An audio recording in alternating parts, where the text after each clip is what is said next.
संगम नगरी प्रयागराज में कुंभ मेले का आयोजन होना है और मेरे हाथ में अभी आप एक आमंत्रण पत्र देख रहे हैं। श्री पंचायती अखाड़ा महानिर्वाणी ये करीब 1200 साल पुराना अखाड़ा है और परंपरागत रूप से प्रयागराज में जो स्नान की परंपरा रही उसमें सबसे पहले श्री पंचायती अखाड़ा महानिर्वाणी ही स्नान करता है। और इसमें आप देखिए कि अमृत स्नान लिखा हुआ, यानी जो शाही स्नान शब्द का इस्तेमाल किया जाता था उसमें लिखा है प्रथम कुंभ अमृत स्नान। तो साफ तौर पर जो शाही स्नान था वो बदल दिया गया, साथ ही कुंभ मेला छावनी प्रवेश शोभा यात्रा, तो ये दो बड़े बदलाव किए गए हैं। और हमारे साथ महानिर्वाणी अखाड़ा के सचिव यमुनापुरी जी महाराज हैं। महाराज जी, इस पे लंबी चर्चा पहले भी हो चुकी है कि नाम में बदलाव होना चाहिए, मुगल काल का जो ठप्पा है उर्दू फारसी का वो हटना चाहिए। आखिरकार महानिर्वाणी अखाड़ा ने सबसे पहले कदम उठा लिया।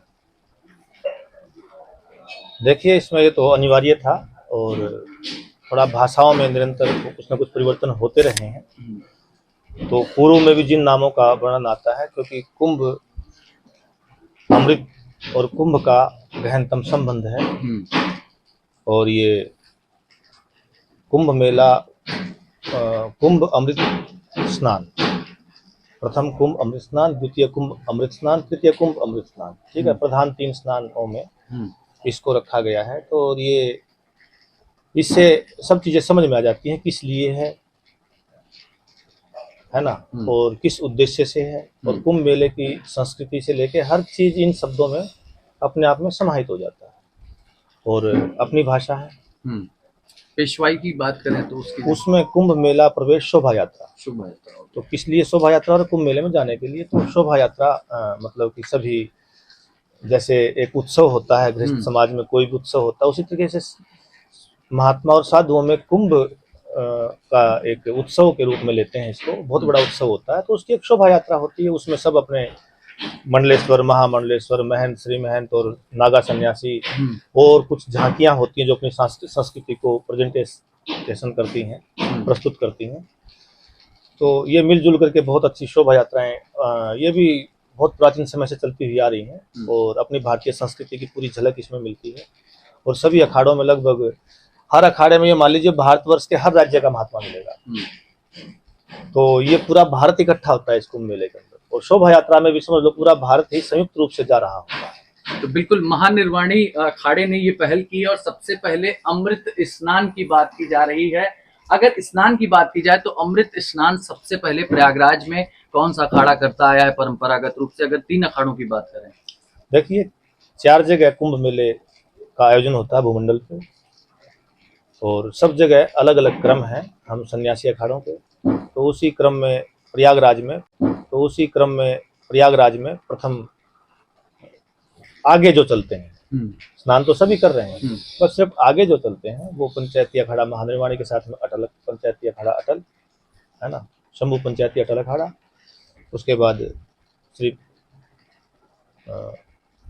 पंचायती श्री निरंजनी अखाड़ा, उसके बाद श्री पंचदश नाम जूना अखाड़ा और उनके साथ में 2 अखाड़े आवाहन अखाड़ा और अग्नि अखाड़ा शामिल रहते हैं। और निरंजनी के साथ में श्री तपोनिधि आनंद अखाड़ा साथ में रहता है ना।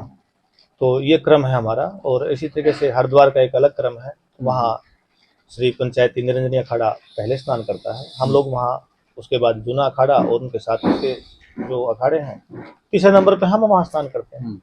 उज्जैन में जूना अखाड़ा प्रथम होता है, निरंजनी अखाड़ा 2 नंबर पे होता है और उसके साथ में आनंद अखाड़ा और अटल और निर्वाणी 3 नंबर पे होते हैं। तो यहाँ पर हमारा सिर्फ एक प्रयागराज का कुंभ मेला होता है जिसमें पंचायती अखाड़ा महानिर्वाणी और अटल अखाड़ा आगे चलते हैं। और ये सिर्फ इतना ही नहीं है, ये देवताओं का, हमारे नागांव सन्यासी और मंडलेश्वर, महामंडलेश्वर, इन सब सभी साधु संतों से पहले देवताओं का स्नान होता है।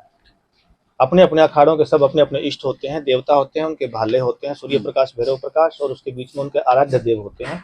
पहले उनका पूजन वहाँ गंगा किनारे पे, संगम के किनारे पे होता है और उसके बाद उनका पूजन और उनके स्नान के साथ ही साथ तब ये सभी स्नान करते हैं, सभी नागा सन्यासी। तो यह सिर्फ बात अखाड़ों की नहीं है, बाष्ट इष्ट और आराध्य देव की भी है। और ये सभी अखाड़ों ने आपसी सहमति से पूर्व से ही निर्धारित कर रखा है और यही परंपरा आगे भी बनी रहेगी। तो परंपरागत रूप से श्री पंचायती अखाड़ा महानिर्वाणी सबसे पहले स्नान करता आया है। हालांकि पहले देवताओं का स्नान होता है, उसके बाद नागा संन्यासु अखाड़ों का स्नान होता है। लेकिन समुद्र मंथन के बाद जिस अमृत की बूंद प्रयागराज की धरती पर गिरी थी और उसके बाद कुंभ मेले का आयोजन होता है, उसी अमृत के नाम पर अब अमृत स्नान करेंगे साधु संत। वीडियो जर्नलिस्ट संजीव कुमार मिश्रा के साथ अभिषेक पांडे, भारत एक्सप्रेस, प्रयागराज।